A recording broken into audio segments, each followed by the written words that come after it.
This is a Wild Games Production podcast.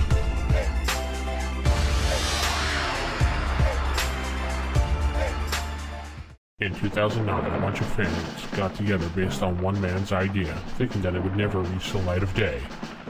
These fans then promptly started recording from their homes each week, bringing you the best of Advanced Dungeons & Dragons First Edition has to offer. If you have a problem, if no one else can help, and if you can call in or email, maybe they can answer your question. The Roll for Initiative podcast.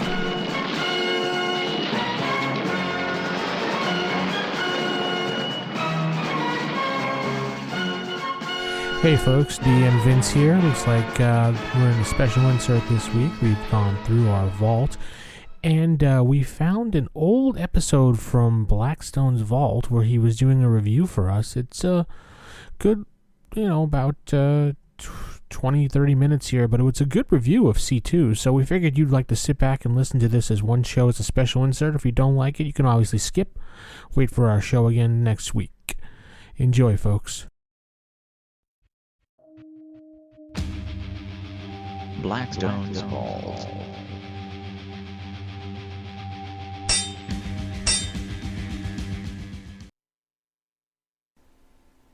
Hello everyone, and welcome to another installment of Blackstone's Vault. I am your host, Blackstone, and in this installment I will be covering the module The Ghost Tower of Inverness by Alan Hammock. Now, this module was first published in 1979 by TSR Hobbies. It is part of the C series of modules, which is the competition series, and the recommended levels for this module are levels 5 to 7. Now, the first version of this module, when it was published, there were 300 loose-leaf copies that were printed for a convention called WinterCon, and it was WinterCon 8 in Detroit, Michigan back in 1979 for a tournament there. It had a green monochrome cover, and it depicted some sort of hippogriff or a sphinx or some sort of monster, and it was attacking some adventurers. This one, because it was a very limited release of 300 copies, right now fetches a very high price on eBay and other auction sites. The second version that came out in 1980 is the more familiar red cover one, with artwork by Jim Rosloff, Jeff D., Greg Fleming, David LaForce, David Sutherland III, and Errol Otis. Now, a little bit about the adventure itself. Like most, if not all, adventures that were written at the time by TSR Hobbies, it is set in the World of Greyhawk fantasy campaign setting. Now, more specifically, this is in the foothills of the Abler Isles Hills, overlooking Woolly Bay, and that's Hex A492 if you have the folio version of the World of Greyhawk campaign setting or the box set. So that's where the actual location is. The basic plot of the module really depends as if you use it as a tournament module or a non-tournament module. So first let me cover how the plot goes if you use this as a tournament module. Basically what happened is there's 4 player characters that have been imprisoned by the Duke of Ernst, and his name is Justinian Lormnar, and they are imprisoned for various quote-unquote crimes that they've committed inside his domain. First is a character named Hodar, who's a magic user, and he has been accused of performing magic that is considered illegal in the Duke's realm. There's Zenithar, who is a cleric who led a temple revolt for about 3 months, and he was finally imprisoned.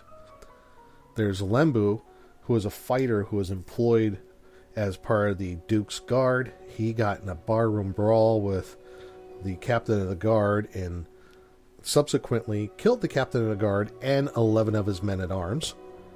There's Discanique, who is a thief who attempted to steal jewels from a crown of the Duke's, but in her escape fell off a a wall right into the hands of a Duke's Guard patrol.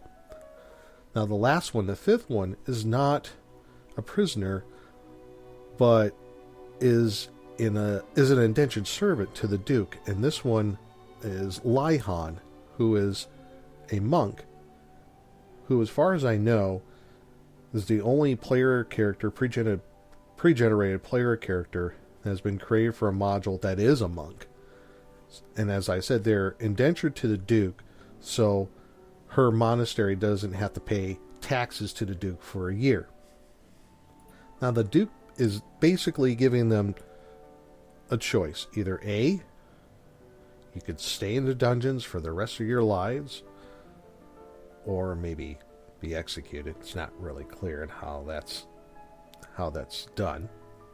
Or you go on a quest for the Duke to get this artifact known as the Soul Gem, which, by the way, in the module there is a really detailed description of the Soul Gem and how it is entwined into the history of the World of Greyhawk fantasy campaign. And I think it's one of the more interesting and fun reads of a module about something that's part of the whole campaign setting, part of the World of Greyhawk fantasy campaign setting. It's very well written. So, the Duke's sage, who is only known as the Seer, discovered information about the Soul Gem and where it is located in the Ghost Tower of Inverness, which is a pile of rubble right now in ruins. Now, the Seer tried to go himself, but unfortunately he couldn't get too far into the dungeons because of it being infested with various types of monsters, and he couldn't get too far. So he came back to the Duke and said that it should be a party of adventurers that should try to go get this Soul Gem. So, and that's where we are now. Gives them this choice to get the Soul Gem or linger in the dungeons for as long as they live. And obviously they're going to choose to go get the Soul Gem. When they make their choice, they're given 25,000 gold pieces to buy whatever equipment they need, and that's out of the player's handbook, for example, and it's at regular prices. And there's also a list of magic items that the Duke has that they can purchase with their 25,000 gold pieces, but that's all they have, so they have to spend wisely for whatever equipment they may need. From there, they are taken by the Duke's guards. They ride out to the Ghost Tower of Inverness, and the player characters are left there to find the entrance to the dungeons and hopefully find eventually the Soul Gem. Now, before they are left there, they are given an amulet, and this is part of the tournament module, because, tournament modules are timed. So whenever they get to the Soul Gem, or whenever they get to a point maybe where it's too dangerous or whatever, they can press this button on the Soul Gem and they are immediately all teleported back to the Duke. Once they return with the Soul Gem, they turn it over to the Duke and to the Seer. They are allowed to keep whatever treasures that they find, with a 20% tax given to the Duke, of course, and then they are set free. So that's how the adventurers get involved in the tournament version. Now, the non-tournament version, there's various different ways you could probably do this. You can maybe even use the example or the way that is done as a tournament module. Other ways you can introduce it is maybe they're just hired by the Duke. It's probably one of the most basic ways that you can go about this. And then they go on the quest to find it. Or maybe there's some other more intricate way that might be part of your campaign, how they might get involved. So, the non-tournament way to get involved is really up to the DM to decide. As far as NPCs that are in this module, there really are only the Duke and the Seer that are written into the adventure. Everything else is mostly monster encounters at pretty much entirety of the module if there's a sort of interaction. Now, it doesn't mean as a DM you can't make some sort of non-player characters that could be part of the adventure. A very good DM could do that. But in and of itself, there's really only 2 NPCs to speak of. Now, as far as major encounters, there are no wilderness encounters in this module as written. Like most, if not all, the C-Series modules, this is assuming that you're going to go right to the beginning of the dungeon or wherever you need to start your quest. Doesn't mean a good DM can do something such as have just some random encounters along the way, or have some pre-written encounters that might be integral to the plot. So, as it stands, as it's written, there are no wilderness encounters. Now, the Ghost Tower Inverness itself is really broken down into 3 different areas. There's the upper ruins, there's the dungeons, and then there's the Ghost Tower itself. So first let me talk about the upper ruins. The upper ruins is an area of the Ghost Tower Inverness where there's the collapsed tower and the keep around it, which is all ruins and rubble. The upper ruins area, there is a wandering monsters chart that you can use, and it's a very unusual chart. It's got a wide range of monsters that can randomly be determined, like a were-tiger, stone giant, doppelganger, and a horn devil, just to name a few of those encounters. Now, the upper ruins, they consist of the 4 towers in the corner and the large tower in the center, which appears to be completely collapsed. Now, if they keep poking around this area where the Ghost Tower ruins are, they run the risk of collapsing that area, or falling and getting in a collapsed area that'll go about 20 feet down, and they could take some damage, but they could save for half damage from that. Then there's the corner towers, and the corner towers, each in the northeast, northwest, southeast, and southwest, there are some stairs leading down to the dungeons, and that's where the real adventure begins. Now, there's a couple of things about the dungeon level that I need to mention. First, it's not all easy. You just go down into the dungeons, you get to the tower, and then you can get to the soul gem. No. The wizard, many, many years ago, who owned the soul gem, made a key that can only lead to the tower itself, that you can only get into with this key. And this key is broken up into 4 parts. And each part sort of looks like an angled piece of bar, flat piece of bar and the corner of it looks kind of circular. And when it's all put together, it looks like a depiction of the outer walls of the keep. Then they could find the area where they put this key into the lock, and then it opens the door, and then they could get into the Tower of Inverness.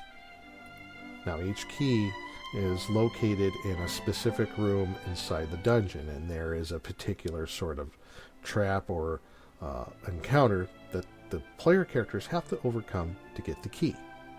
The second thing is the dungeon itself is very unstable because it's very, very old. And again, just like the upper ruins, if a fireball or a lightning bolt in this case is used in an area of the dungeon, a 20-foot area will collapse around them, and they could take up to 2 to 20 points of damage, save versus ones for half damage. So those are 2 key points about the dungeon area that the dungeon master has to keep in mind. There is also a wandering monsters chart for the dungeon level, and again, just like the upper ruins, it varies quite a lot in the ways, the number of monsters that could be encountered. Ghouls, gelatinous cubes, green slimes, a lucrata, and I think this is rather interesting. There is an illusionist that could be a wandering monster inside the dungeon. First I've ever seen that sort of thing where it's just a single illusionist that you might encounter. No explanation of why he's there, but hey, it's a weird dungeon, so just kind of go with it. Now, as far as the actual encounters in the dungeon, there are quite a few. They're rather detailed, and they're all very good. And I'm only going to highlight the 4 encounters that deal with where each part of the key is involved. Now, the first one is the bugbear room. This room has a 90 by 90 foot. It's a 90 by 90 foot room with a 20-foot ceiling, and there appears to be 16 bugbears. They're just standing still in this room in various areas. They are in suspended animation, and at the far north of the room, it looks like a sarcophagus. Now, the trick is with this room is any one adventurer who enters the room, 4 of the bugbears reanimate and attack, and they do not have to roll for morale. They immediately attack, and they will fight until they're dead. When they leave this room to the other side, 4 more bugbears will attack. They'll reanimate and attack as well. Now, if and when they survive this encounter, they go to the sarcophagus. They see there's some runes on it. They could be deciphered somehow, maybe with a read language spell, and it says, "Beware the death that will someday end." Now, they open the sarcophagus. There's a whole bunch of coinage, some gems, and there's a flat piece of metal with a circle at one end. That's one of the keys. So that's where the first one of the 4 parts of the keys are found. Another room that has another piece of the key is a 50-foot square room, and it is full of rubble. And it has rubble, rotten timbers, and a couple pile of rocks. And inside this room, there is a manticore, which will immediately attack the party. Once they defeat the manticore, once they start poking around, layer what's behind a couple of rocks, they find the corpse that looks like of a human. There's various rusted suits of armor, weapons, rotting pouches. One of the skeletons is wearing a suit of chainmail, and it's not rusty at all. There are 2 glass vials filled with liquid, a scroll case, and a flat piece of metal with a circle on one end. And that's the second part of the key. Another area where there's another part of the key is a room where there's a whole bunch of, looks like tunnel holes leading out. It's like a 30 by 50 room, 20-foot high ceiling, and 10-foot wide passage goes from the center of the south wall. But there's 4 irregularly shaped tunnels that open into the room to the northeast, north, and northwest and southeast walls. And it looks like it'd be able to hold a creature about 8 feet tall. And in between the 2 tunnels in the corner of the room, northwest corner of the room, is an iron chest secured with a lock. Now, once they go inside, they can investigate the chest, and it has some coinage, and there's another part of the key in there. But if you spend too long, if you spend a couple more rounds in there, an Umber Hulk appears, and you have to fight this Umber Hulk. Now, the last part of the key is hidden in an area where I think it's the most interesting, and it's called the chess room. Now, how you get to the chess room is you go into a room where there's 5 cubicles. You can search the cubicles, and if a thief uses his find traps ability, he can see there's some sort of mechanics involved in somewhere in part of each cubicle, but it's not really trapped. He doesn't know how to disarm it. But if you go towards the wall, back end of the wall of one of these cubicles, these clamps come out.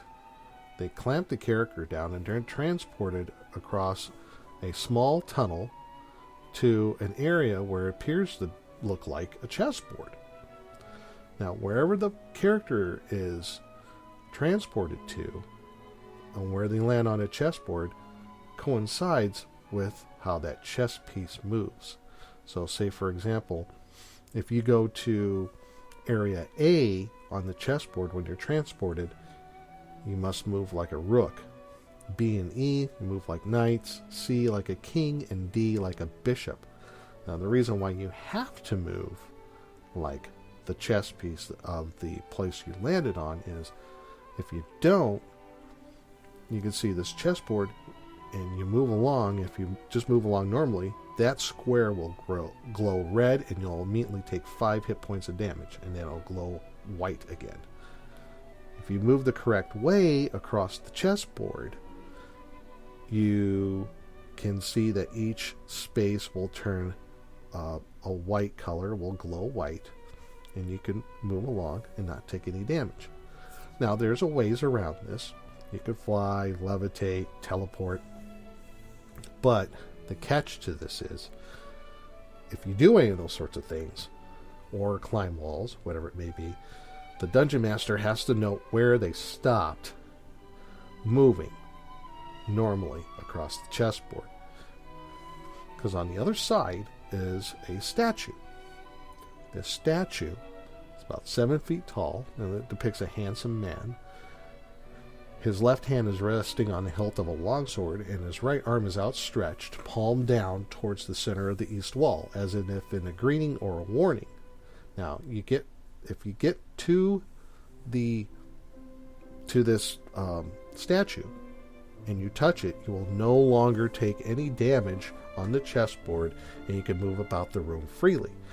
But if you move by teleporting, climb walls, levitate, fly, whatever it may be, if you don't move like the chess piece that you're supposed to, even if you do touch the statue, you're still going to take damage. So it's very important for the Dungeon Master to note that when they're going through this particular room. When they get to the statue and they touch the hand, there's a secret panel inside the chest that will slide open, or inside the statue's chest. It'll slide open, and there's the last part of the key that you need. They put the key together. They get to some metal doors inside the dungeon where they can put the key in, and then they go inside. The doors will open, and they go inside some central room. Once everybody enters this central room, the doors slam shut behind them. They can't open them.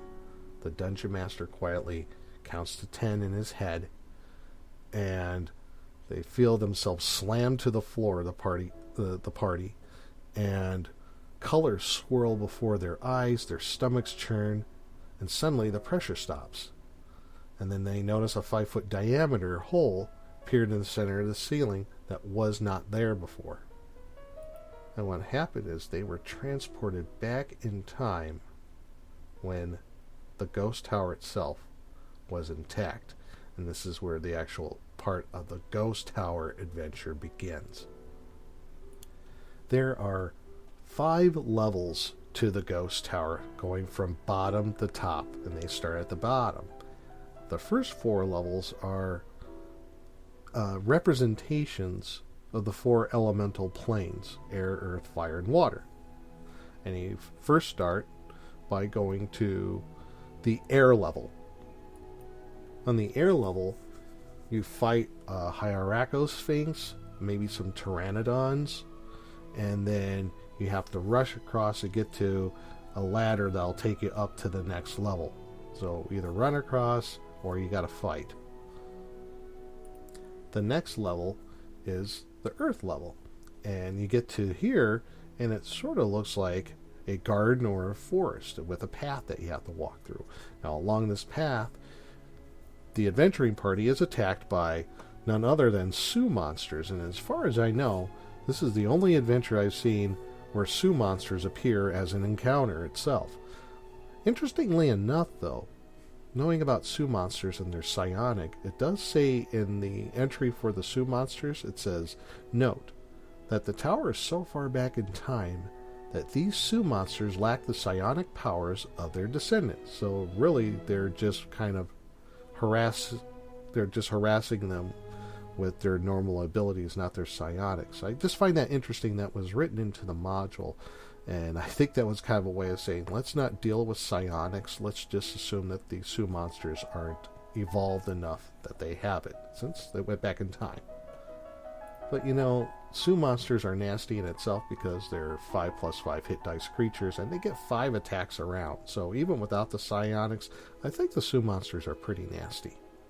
The next encounter in the earth level is probably one of the most dangerous ones in the whole adventure, because they go to a clearing, and in this clearing they see what appears to be some sort of figure, a hooded figure. They seem to be singing to themselves, but not in a bewitching way, as it says in the module. This creature, this person, is a Medusa, And if they turn around and they hear them, you gotta save versus petrification, or your character will turn to stone. So this is a very, very dangerous encounter. Once they get past that encounter and reach the far end of the earth level, there's stairways that lead to the next level, which is the fire level, which in my opinion is the most interesting level in the whole part of the tower itself. So the party goes up the stairwell, I should say up. This is all going up towards the very top of the tower. And they go to this next level, which is the fire level. The fire level is very interesting. I'll try to describe it as best as I can. So they go up the stairs and they go into an area where it's roughly 20 by 30 feet. And it seems like this area is surrounded by a lake of fire. And if you go in this fire at any time, the characters will take a lot of damage, 2 to 20 points of damage. And these pathways that lead around this lake of fire are maybe 2-3 feet wide, maybe at the most 4 feet, but they're very thin paths. They can only go single file. Then there is a larger area down the center, which is 20 feet wide, that they can go down. If they get to that area, then they could get to the other side, and then they could, what appears to be another stairway on the other side. There's a whole bunch of rocks on the other side and a sarcophagus. So on the very far side of the fire level, there's a whole bunch of rocks and boulders, a sarcophagus, and what appears to be maybe another stairwell going up. On the other side of here is also a fire giant that they have to fight. Now this fire giant, once it sees them, will start hurling these rocks and boulders at the party. So when they're trying to go around these very thin path areas, this fire giant is trying to knock them into the fire. So they're not only going to take fire damage, but they're going to take damage from the fire giant throwing rocks and boulders at them. To make it even more complicated, the very center of this area is a reverse gravity area. This reverse gravity area is the actual exit from the fire level to the next level, which is the water level.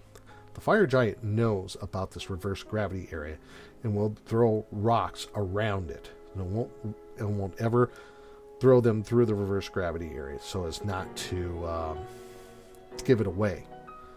So the party can go to this reverse gravity area, and this being the actual exit, they get a kind of a churning in their stomach because of the reverse gravity, and they go towards a hole in the roof. If they just let it go, let themselves go and not resist, then they'll go right to the water level of this adventure. This level of the adventure has the potential of creating a TPK because of the lakes of lava and fire, plus the fire giant throwing rocks and boulders at the party. There's also the potential of being attacked by some flying fiery bat creatures that come in and out of the lava. And this is a new monster that came out for this module at the time, the fire bat. What I find interesting though, with this module, there are some encounters that are used for tournament use and some for non-tournament use. The fire bats are for non-tournament use. I think that's kind of weird, because why would you introduce a new monster if you're not going to use it in the tournament? I just thought that was kind of odd. Once they get to the reverse gravity area, oh, and by the way, what looked like another stairway is not a stairway at all. It's just an elaborate pile of rock and some sort of metal. So they get to the water level, which is going to be odd because they're falling upwards through this reverse gravity area to the water level, which looks like a bunch of water with a reef and an island with a couple palm trees on it. Now there are some rules that are put in the module when dealing with underwater combat, and also what sort of armor player characters might be wearing, how long they could tread water, and all that stuff. It's all detailed in the module.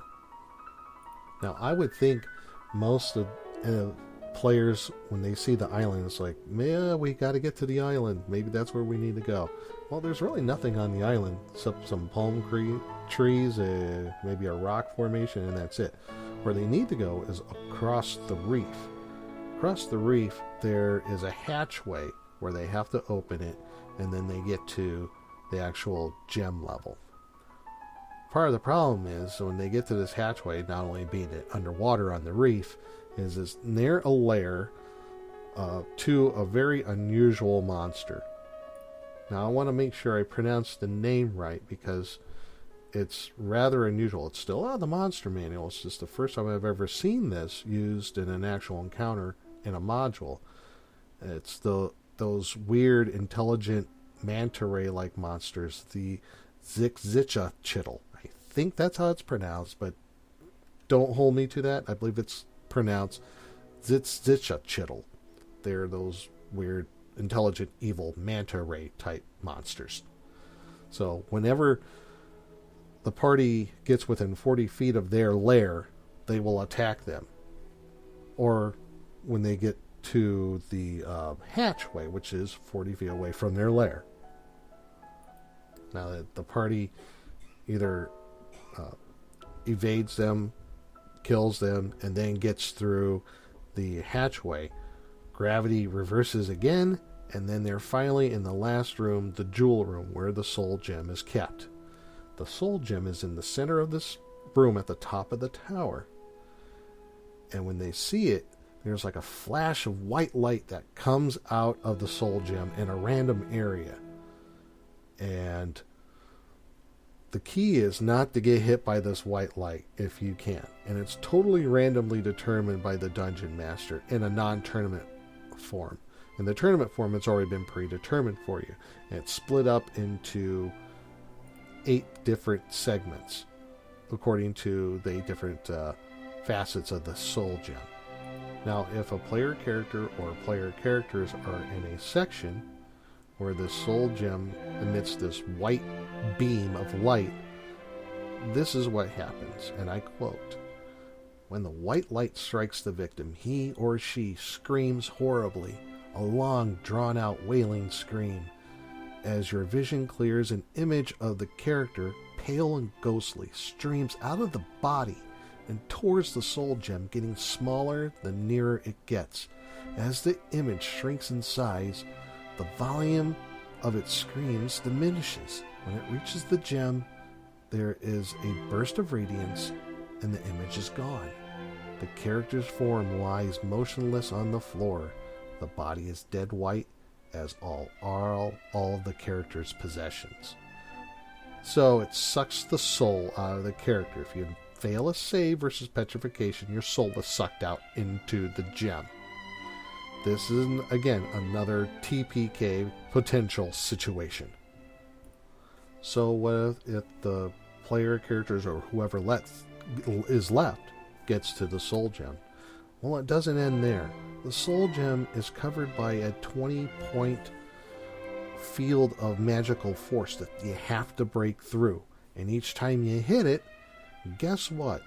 Whoever hits it takes damage equal to the damage it inflicted on that force field. Now, once the force field is destroyed, you can grasp the gem and the ray of soul-sucking energy stops. Now, you could destroy the gem right here, but hopefully the party won't do that, because if they do, they will TPK the party, I guarantee it. By this time, they get that soul gem. If they're in a tournament, they use that amulet of recall. They give it to the seer and the duke, and then they're set free. Or however you run it in your campaign. This adventure is very difficult. Very difficult. It has at least 2 potential TPK situations. But what I love about this module, a lot of the good stuff, is it has something for everybody. It has traps, it has puzzles, it has lots of monsters encounters, lots of unusual monster encounters. So, to have everybody involved, it's very easy for this module to do, because there's so much variety to it. Now, some of the downsides that some people might see to this adventure is that some people do consider a quote-unquote funhouse dungeon, but I think that's part of its charm. I like the variety of it because it's like a Mad Wizard's Tower, and you have to go in and get this soul gem. And I would think, being a Mad Wizard who originally owned the soul gem, it's going to have some very unusual places inside it. So I kind of take it that as being part of the charm of this adventure. The only other thing, no wilderness encounters, but that could be easily remedied by a dungeon master. Overall opinion of this module, I really, really enjoy it. I think this represents the archetypical dungeon crawl for any sort of adventuring party. You're given a quest, you go on this quest, you go into a dungeon, you fight monsters, you have to get across some very unusual traps, some unusual and very unique puzzles, and you get to the quest at end of the quest and it's resolved. Now you can find this adventure at the usual places like dndclassics.com on their website as a PDF, or you can find it on eBay for various prices. So overall, love this module. I highly recommend it. Now, my next review is going to be a 2-part review. So part 1 is going to be the Village of Hamlet. I'm going to review that adventure. Then after that will be part 2, and I will be reviewing the Temple of Elemental Evil. So until then, this is your host Blackstone, and may all your hits be crits.